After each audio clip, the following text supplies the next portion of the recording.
So the idea behind the Mercenaries in Dust is that, unlike a lot of other games, you're not just a soldier on the battlefield. The idea is that they've taken the best people that they have, they've taken their best soldiers, their best killers, and they've modified them to make them immortal. So when you die in Dust, essentially your memories, your personality is being transferred and inserted into another clone where they just throw you back into the battlefield again.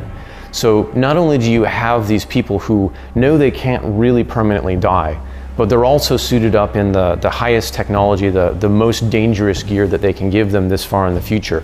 You're wearing suits that are armored, you're wearing suits that have environment systems, they have shields. So, really you're going out there in the equivalent of like a heavily armored tank. And all of the firepower that's being thrown around on the battlefield is much larger because of that. Another key difference with Dust is when the boots hit the battlefield. It's when the mercs are fighting on the surface of the planets.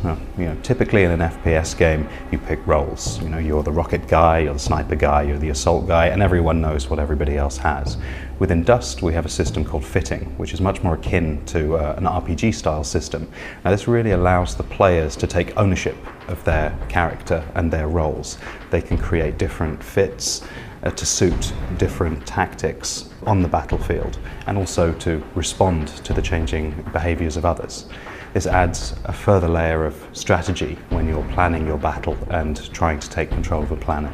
Weapons in Dust are kind of an interesting topic as well. Most of the time when people build first-person shooters, they're trying to build guns that look like real-world equivalents. However, the Mercenaries in Dust are not actually like humans. They're biologically enhanced, they're built, they're clones, and they're wearing armor, and they've got shielding systems. So one of the things we really push for in Dust is the idea that they're more reckless with their lives, and they're more reckless with what they're willing to use as firepower than normal people are. So one of the good examples is the Galente race tends to focus on blasters. And blasters are essentially a plasma technology. You're accelerating stuff into a plasma state, wrapping it in a magnetic bottle, and then throwing at people to light them on fire. And so we really want to play up the idea that, you're immortal, you're armored, you're shielded, you know that you've been built to take more punishment than a normal human ever could. And so when you're firing a blaster, you don't care about the fact that it's throwing plasma everywhere, it's probably heating up the surrounding to incredible degrees, and that any normal human that wasn't armored and shielded, just picking up the gun and shooting it would light them on fire.